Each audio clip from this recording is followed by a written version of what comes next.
விஜயோட மாநாட்டில் நடந்த இறப்பு இதுக்கு மாரிதாசிட்ட இல்லை ஏகப்பட்ட சமூக வலைத்தளவாசிகள் சொல்லிக்கிட்டு இருக்க கருத்து உண்மையா மக்களுக்கு என்ன தேவை அப்படிங்கிறது தெளிவாக உங்களுக்கு வந்து உணர்த்த போகிறேன். இந்த வீடியோ பார்த்து முடிச்சதுக்கப்புறம் உங்களுக்கு தெளிவாக புரியும். 39 பேருக்கு மேலே இறந்துருக்காங்க, 48 பேருக்கு மேலே காயடைஞ்சிருக்காங்க, 10 குழந்தைங்கள் அப்படிங்கிற சமூக வலைத்தளத்தில் வந்துக்கிட்டு இருக்கு.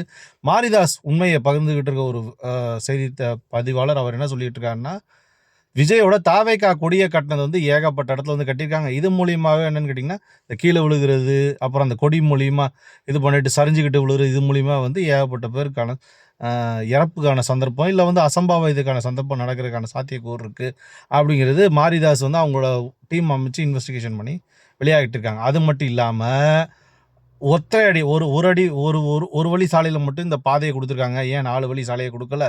50,000 பேர் கூடுன்னு நினைக்கும் போது ஏன்னா போலீஸ்காரங்க 500 பேர் நிற்க முடியல. அப்போ இந்த இடத்துல வந்து எப்படி நின்று இருக்காங்க அப்படிங்கிறத போலீஸ்காரங்க யோசிக்கல அப்படின்னு சொல்லி இப்போ ஆண்டுகிட்டு இருக்க திமுக மேலே ஒரு குறைய சொல்லிக்கிட்டு இருக்காரு. அப்புறம் ஏன் லைட்டு கட் ஆச்சு, பவர் ஏன் கட் ஆச்சு அப்படிங்கிற மாதிரி குறைய சொல்லிக்கிட்டு இருக்காங்க. நம்மளோட கேள்வி என்ன அப்படின்னு கேட்டிங்கன்னா, விஜய் யார்? ஒரு நடிகர். விஜய் வந்து நான் நெப்போட்டிசம் நடிகர்னு கூட சொல்லலை, விடுங்க. விஜய்லாம் உங்களுக்கு பிடிச்ச நடிகர்னே வச்சுக்கோங்க, புரியுங்க. நெப்போட்டிசம் நடிகர், விஜயகாந்த் மூலிமா வரல, அவர் வந்து சொந்த உழைப்புனால தான் வந்தார் நீங்கள் சொல்லிகிட்டு இருக்கீங்களா, அப்படியே வச்சுக்கோங்க, ஒன்றும் தப்பு இல்லை. அவர் எப்படி நடிக்க வந்தார்? நடிக்க தானே செய்கிறாரு. அப்போ அந்த நடிப்பை வந்து நம்ம எப்படி பார்க்குறோம்? திரையரங்குகளில் தானே போய் பார்க்குறோம். திரையரங்குகளில் எவ்வளோ கொடுத்து 3000 கொடுத்து டிக்கெட்டை வாங்கி பார்த்துக்கிட்டு இருக்கோம்.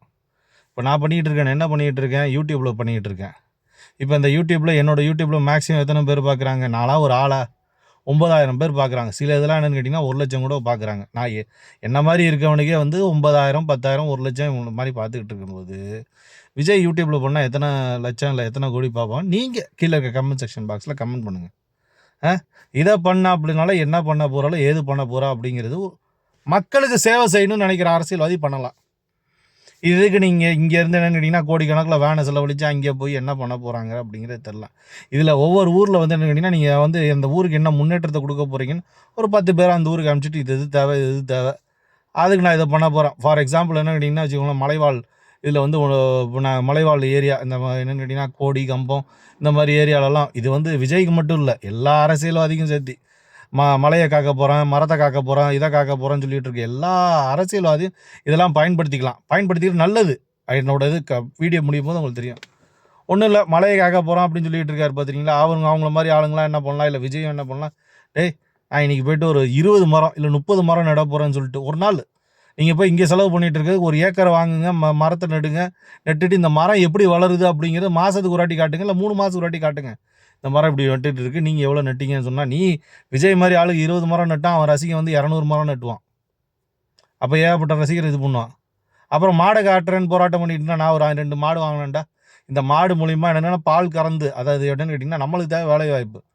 விஜய் என்ன பண்ணலாம், விஜய் பண்ண முடியலன்னா அவர் ஒரு வேலைக்காரனை சேர்த்துவிட்டு இந்த மாடு மூலியமாக பால் கறக்குது, இந்த பாலை தான் எங்கள் வீட்டுக்கு யூஸ் பண்ணுறா அப்படின்னு சொல்லி விஜய் காட்டி நீங்கள் எப்போ பால் வாங்க போகிறீங்கன்னா, மெட்ராஸில் இருக்கவங்க கூட மாடு வாங்குவான். மெட்ராஸில் அந்த காலத்தில் உண்மையிலேயே 90% மாடு இருந்துச்சு. இப்போ 1% கூட இல்லைன்னு வச்சுக்கோங்க. மெட்ராஸில் இருக்கவங்க கூட மாடு வாங்குவான். ஏன் ஃப்ளாட்டில் இருக்கவங்க கூட என்னென்னு கேட்டிங்கன்னா கார் இருக்கிறத விட்டுட்டு ஒரு காருக்கு வந்து மாடுக்குன்னு சொல்லி விட்டுட்டு மாடு வாங்க ஆரம்பிப்பான். அதெல்லாம் யோசிக்கலாம். புதுசாக வேலை வாய்க்க ஆரம்பிக்கிறதுக்கு என்ன பண்ணலாம், ஏது பண்ணலாம்? ஒரு இன்ஜினியரை கூப்பிட்டு உட்கார வச்சு யூடியூப்பில் காட்டி நீ பேச்சு அவன் பேச்சு அப்படி காட்டினா மக்களுக்கான முன்னேற்றம். ஓகே, தலைவன் விஜய் வரான்டா ஏதோ பண்ண போகிறான், தலைவன் சீமான் வரான்டா ஏதோ பண்ண போகிறான், தலைவன் நாகேந்திரன் வர போகிறாரு, பிஜேபிக்கு ஏதோ பண்ண போகிறாரு, தலைவன் இது என்னன்னு கேட்டிங்கன்னா நம்ம உதயநிதி ஸ்டாலின் வர போகிறாரு, டிஎம்கேக்கு ஏதோ பண்ண போகிறாரு, தலைவன் யார் நம்ம எடப்பாடி பழனிசாமி வர போகிறாரு, அதிமுகக்கு ஏதோ பண்ண போகிறாரு இப்படின்னு நினைக்கலாமான்னு நினைக்க முடியாதா? இது மக்களுக்கு தேவையா தேவையில்லையா?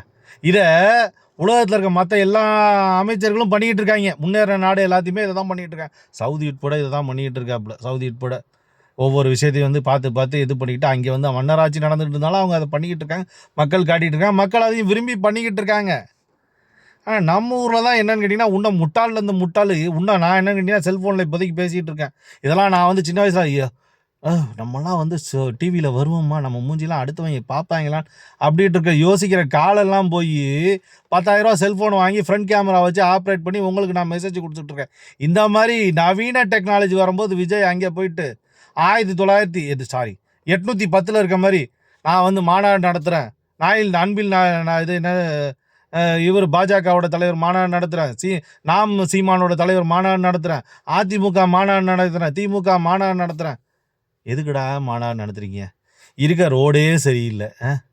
ரோடு சரியில்லைடா முதல்ல. டே அந்த ரோட்டில் மாநாடு நடத்த அத்தனை பேர் நின்று அதில் ஒரு குழியை விட்டு முடியலடா சாமி, முடியலடா சாமி. ஏற்கனவே 10 வருஷத்துக்கு ஒரு வாட்டி கரண்ட்டுக்கு வந்து குழியை வெட்டணும், இது இப்போ இன்டர்நெட்டுக்கு குழியை வெட்டணும், செல்ஃபோனுக்கு குழியை வெட்டணும், எவ்வளோ குழியை வெட்டி அந்த ரோட்டில் மாநாடு நிற்கிறேன்னு சொல்லி அதுக்கு குழியை வெட்டி கொடியை நட்டுக்கிட்டு ஏண்டா இன்னும் 1900 கூட சொல்ல 1800 செஞ்சுரியை கொண்டு வந்து இன்னும் எங்களை போட்டு முட்டாள் இளைஞர் சமூகத்தை இப்படி முட்டாளாக்கிக்கிட்டே இருக்கீங்க ஒவ்வொரு அரசியல்வாதிகளும். இதில் என்ன ஒரு பெரிய கஷ்டம்னு கேட்டிங்கன்னா, இப்போ வந்து என்னென்னா வந்து திமுகவுக்கு வந்து ஓட்டு போட்டோம்யா, திமுக உனக்கும் பிடிக்காது எனக்கும் பிடிக்காதுன்னே வச்சுப்போமே, புரியுதா? உனக்கு பிடிக்காதுன்னு சொல்லி நீ பி டீம் தான் பார்க்குற, அது வந்து இல்லைன்னு நான் யாரும் மறுக்க முடியாது. நான் என்ன சொல்ல, உனக்கு பிடிக்காதுன்னே வச்சுப்போமே. இந்த திமுக அவங்களுக்கு நாங்கள் ஓட்டு போட்டிருக்கோம், புரியுதா? ஓட்டு போட்டு முதலமைச்சராக உட்கார வச்சிட்டோம். அவங்களுக்கு நாங்கள் கட்டுற இன்கம் டேக்ஸ், நாங்கள் கட்டிக்கிட்டு இருக்கோம் பாரு இன்கம் டேக்ஸ் பணம், இந்த பணத்துலேருந்து பாதுகாப்பு கொடுக்குறோம் அப்படின்னு சொன்னால் அது உண்மை. ஏன்னா அவங்கள முதலமைச்சராக உட்கார வச்சுட்டோம், பிரதம மந்திரியாக உட்கார வச்சிட்டோம். எங்களோட மோடி வந்து பிரதம மந்திரியாக உட்கார வச்சிட்டோம், ஸ்டாலினை முதலமைச்சராக உட்கார வச்சிட்டோம். இதில் எங்கள் இன்கம் டேக்ஸ் பணத்துலேருந்து அவங்களுக்கு பாதுகாப்பு கொடுக்குறாங்கன்னா அது தேவை, உண்மை. நீ தான் ஒன்றும் அரசியலில் ஒன்றும் ஜெயிக்கவே இல்லை. 250 கோடி சம்பாதிச்சேன், 250 கோடி சம்பாதிச்சேன், 250 கோடி சம்பாதிச்சேன் பீத்திக்கிட்டு கிடக்கிறல்ல. அந்த 250 கோடியிலேருந்து ஒரு 10 லட்சம் 20 லட்சம் வந்து செக்யூரிட்டிக்கு போட்டு அவங்களுக்கு வந்து ஒரு சேலரி மாதிரி போட்டு அவங்கள வச்சு இது பண்ண வேண்டியதானே. ஒரு அரேஞ்ச்மெண்ட்டு, ஒரு ரோட்டில் ஒரு அரேஞ்ச்மெண்ட், அதாவது எப்படின்னு கேட்டிங்கன்னா, அவங்க வந்து போலீஸ்காரங்க வந்து அந்த ரோட்டில் பத்தாது அப்படிங்கிற மாதிரி சொல்லிகிட்டு இருக்கும்போது அந்த ரோட்டில் பத்துமா பத்தாதான்னு கூட தெரியாத நீ முதலமைச்சர் போஸ்ட்டுக்கு நின்று 39 பேர் 48 பேரை காயப்படுத்திட்டு என்ன நல்லது தமிழகத்துக்கு பண்ண போகிற? அதுதான் எங்களுக்கு சத்தியமாக எனக்கு புரியலடா. உங்களுக்கு என்னன்னு கேட்டிங்கன்னா, அந்த தாவேக்காவை மதிக்கிறவனும் சரி, இந்த மாநாடு போடுறவனை மதிக்கிறவனும் சரி, தெரிஞ்சுன்னா கீழே இருக்க கமெண்ட் செக்ஷன் பாக்ஸில் கமெண்ட் பண்ணிங்க. இப்படி சாவடிச்சு ஏற்கனவே நாங்கள் என்னன்னு கேட்டிங்கன்னா சோத்துக்கு வழி இல்லாமல் வேலை பார்த்துட்டு நாங்கள் என்னன்னு கேட்டிங்கன்னா எங்களோட வீட்டை காப்பாற்றுறது எப்படின்னு யோசிச்சுக்கிட்டு இருக்கும்போது இதில் வேறு தமிழகம் இந்த மாதிரி ஆகிட்டு இருக்கு. என்னடா பண்ணுறதுன்னு தெரியாமல் முழிச்சுக்கிட்டு கிடக்குறோம். உங்களை மாதிரி ஆளுங்கள்லாம் கண்டினியூஸாக சுதந்திரம் பெற்று என்னன்னு கேட்டீங்கன்னா, சுதந்திரம் பெற்று 45 வருஷம் கழிச்சா நான் பிறந்தேன். நீ வந்து என்னன்னா 35 வருஷம் கழிச்சு பிறந்துட்ட விஜய். நீ வந்து 35 இல்லை 39 வருஷம் கழிச்சு நீ பிறந்துட்ட. இன்னும் 45 வருஷம்டா, 45 வருஷமா வாழ்க்கையை வாழ்ந்துக்கிட்டு நீங்கள் இந்த அரசியல் அப்பையிலேருந்து முன்னேற்றம் வரும், இப்பையிலேருந்து முன்னேற்றம் வரும்னா வெளிநாட்டுக்கு இன்னும் தமிழன் மட்டும்தான்டா வெளிநாட்டுக்கு போகிறான் வேலைக்கு. அடிப்படை வேலைக்கு தமிழனை தவிர வேறு எவனும் போகிறதில்ல. உள்ளூர்லேயே பொழைச்சிடுறாங்கடா, நல்லா இருக்காங்கடா.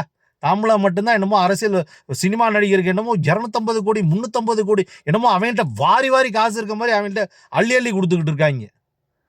இன்கம் டேக்ஸ் பணம் என்னன்னு கேட்டிங்கன்னா 2% ஏறிச்சுன்னா நான் அப்படி கத்துறாங்க. ஆனால் 25 ரூபாலேருந்து 3000 டிக்கெட் கூட என் தலைவனுக்கு கொடுக்குறேன்னுங்கிறாங்க. என்னங்கடா இது?